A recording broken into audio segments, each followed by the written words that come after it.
ചില ഭവനങ്ങൾ സാത്താന്റെ കളിക്കളങ്ങളായി മാറുമ്പോൾ, ചില വീടുകൾ പരാജയമെന്ന അസ്ത്രത്തിനകത്ത് ബന്ധിക്കപ്പെട്ട് കഴിയുമ്പോൾ, ഉല്ലാസത്തിന്റെയും ജയത്തിന്റെയും ഘോഷം ഒരു നീതിമാന്റെ കൂടാരത്തിലുണ്ട്.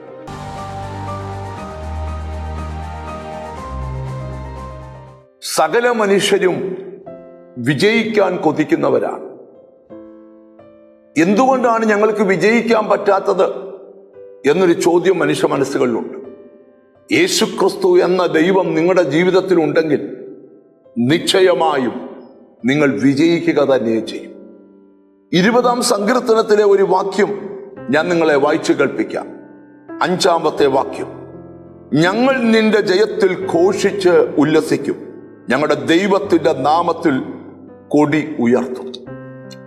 അപ്പോ സങ്കീർത്തനക്കാരൻ പറയുകയാണ്, ഞങ്ങൾക്ക് ഘോഷിച്ചുല്ലസിക്കുന്നത് ദൈവത്തിന്റെ ജയത്തിലാണ്. വേദപുസ്തകത്തിലൊരു വാക്യമുണ്ട്: ഉല്ലാസത്തിന്റെയും ജയത്തിന്റെയും ഘോഷം നീതിമാന്റെ കൂടാരത്തിലുണ്ട്. ചില ഭവനങ്ങൾ സാത്താന്റെ കളിക്കളങ്ങളായി മാറുമ്പോൾ, ചില വീടുകൾ പരാജയമെന്ന അസ്ത്രത്തിനകത്ത് ബന്ധിക്കപ്പെട്ട് കഴിയുമ്പോൾ, ഉല്ലാസത്തിന്റെയും ജയത്തിന്റെയും ഘോഷം ഒരു നീതിമാന്റെ കൂടാരത്തിലുണ്ട്.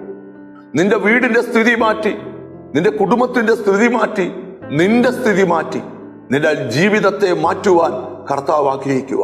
ഈ ദിവസങ്ങളിൽ ദൈവത്തിന്റെ ജയത്തിൽ ഘോഷിച്ചുല്ലസിക്കാനുള്ള വക കർത്താവ് തരാൻ പോവുക. കൊരിന്ത്യർക്ക് പൗലോസ് ലേഖനം എഴുതുമ്പോൾ, ദൈവത്തിന് സ്തോത്രം, നമ്മളെ പഠിപ്പിക്കുന്ന കാര്യമുണ്ട്. നമ്മെ ജയോത്സവമായി നടത്തുന്ന ക്രിസ്തു കാൽവറിയിലാണ് ജയത്തിന്റെ ഉത്സവം കൊണ്ടാടിയത്. പിശാചിനെ ആയുധവർഗം വെപ്പിച്ച് ക്രൂശിൽ ജയത്തിന്റെ ഉത്സവം കൊണ്ടാടി. കുടുംബത്തിനകത്ത് ജയിക്കാൻ കഴിയാത്തവർ, ജോലിസ്ഥലത്ത് ജയിക്കാൻ കഴിയാത്തവർ, ആത്മീയ ജീവിതത്തിൽ ജയിക്കാൻ കഴിയാത്തവരൊക്കെ ആ ജയത്തിൽ വേണം ഓരോ ദിവസവും നമ്മൾ ആനന്ദിക്കുവാനായിട്ട്.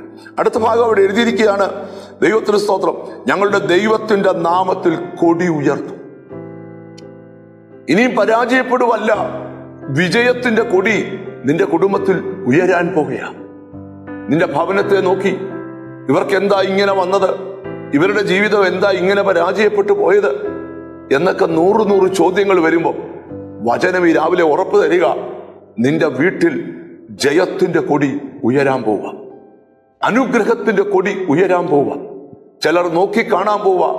നിന്റെ വീടിന്റെ സ്ഥിതി ഉടനെ ദൈവം മാറ്റി തരും. ഒരു ജയത്തിന്റെ കൊടി നിന്റെ കൂടാരത്തിനകത്ത് ഉയർന്നു നിൽക്കാൻ പോവുക. കണ്ണുകളെ അടയ്ക്കാം, പ്രാർത്ഥിക്കാം.